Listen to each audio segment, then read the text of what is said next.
What's good, everyone? It's Nigel here, Blacksthetics pal. So, I haven't hit you up with a video in a while, so I'm back with a shoulder session. Stay tuned, and I hope you enjoyed this video. This video was a very, this session was a very set-heavy session, as you're about to see. I did quite a lot of sets on this session, and for the most part, I kept it simple. I didn't do anything out of the norm, and the reality is there's no need to really complicate training. I see a lot of videos now, a lot of training videos where people are doing all these fancy things because they want to be seen to be doing something different.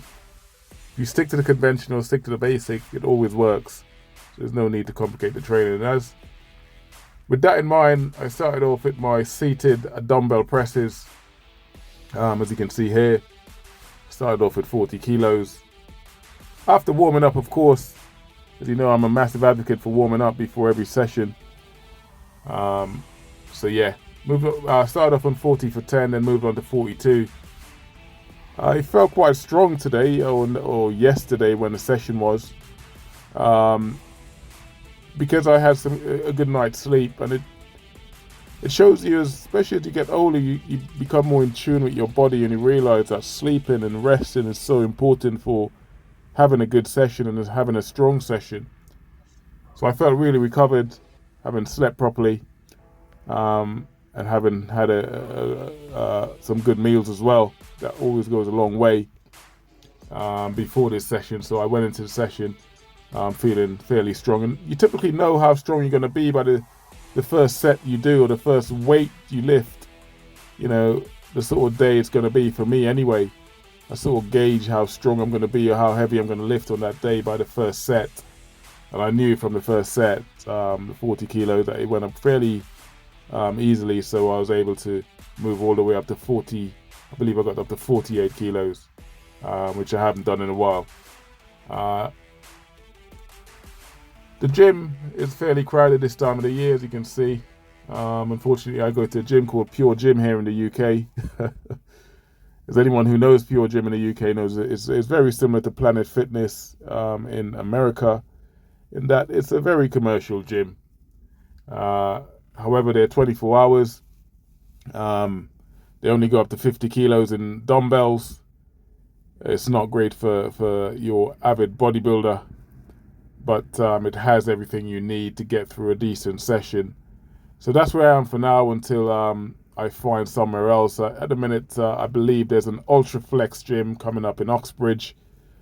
For those that watch my video, it's a free plug for Ultra Flex. I have no link to that company, but there's a new gym in Oxbridge soon, so that's what I'm probably going to move to eventually. So this is me moving on to the 48 kilo presses. Bit of a struggle here at the end, but it was a good set for me, a really good set. So I was happy with that session. Like I said, having felt recovered, having had a good night's sleep. Sleep is so important for recovery and for lifting heavy.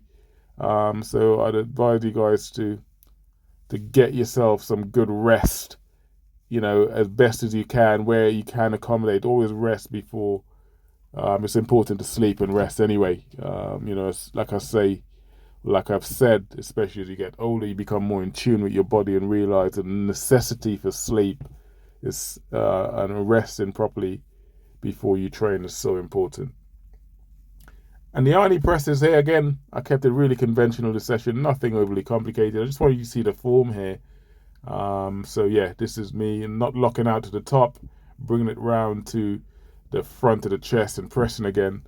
So you obviously, for me, I say you obviously, but I have to drop the weight when I move on to the Arnie press. Obviously, having done the heavy sets that I did prior, you're fatigued anyway, but you'd find that on the Arnie presses, because there's more movement, you'd have to drop the weight anyway, because you're hitting your front delts as well as your traps when you do that movement. And then your dumbbell flies, leaning forward because the weight's a bit heavy here, trying to restrict the movement as I raise the dumbbells in this set.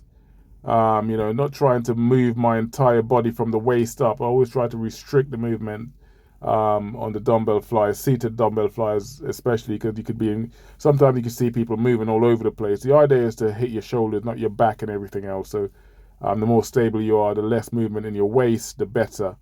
And this is one you probably haven't seen me do before. Whatever they call, they're a great exercise again for your traps and front delts.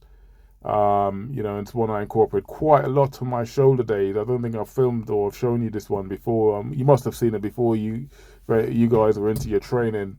It's a great little exercise. And by the way, for each set, I did 4 sets minimum, and it was always between 10 and 12 or 10 and 15 reps per set. So every exercise you've seen me do here today, I've done a minimum of 4 sets per exercise of a rep range between 10 and 15 reps. And these are the wide grip barbell raises you see me performing here.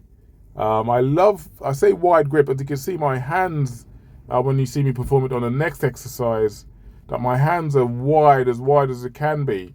In fact, I probably didn't put it as wide as possible here on this set. But the idea is to keep your hands as wide as you can be on there you go. I adjusted it here for you so you could see, to keep it as wide as you can be. And you'd find that you'd hit your traps in a different way. You'd feel it differently in your traps as opposed to bringing your hands in the conventional way as most people do it. On this set, I brought my hands in a little here, which is what I wasn't trying to do. Maybe it's just muscle memory took me back. But when you do it, or if you try this exercise in future, try and do it with your hands as wide as possible, and see how that feels. As you know, I'm a guy that trains predominantly on feel. So yeah, I recommend this exercise. And then I moved on to your front delt raises here. Again, nothing overly spectacular. The best thing to do on this exercise, I always say to people, is try not to bring your biceps into this exercise, as it can be easily done, where you start compensating, especially when you start getting a bit fatigued. But this is a great, probably one of the best exercise for your front delts, I would say. I did drop sets on it as well, which to really fatigue the muscle. But yeah, it's a great exercise and one that you should do. Your front delt is one of those muscles that makes a first impression. So when people see you, your chest and shoulders and traps and whatnot is something they notice about you first. So without being vain, it's one that I'd say you should train or pay particular attention to when you do train. And I finish off the session here on pull-ups. I love pull-ups. It's a great way to know that you've done a really hard session. When I start a session, if I start my session on pull-ups, I could easily do 20 to 30 pull-ups. But ending the session where you could barely get 10 shows that you've had a really good session. So it's a really good measuring stick to know that you have a really good session and really pushed yourself to the extreme, to the limits. And that pretty much was the end of the session. I hope you guys enjoyed it, and I'll see you in the next video. Much love. Peace.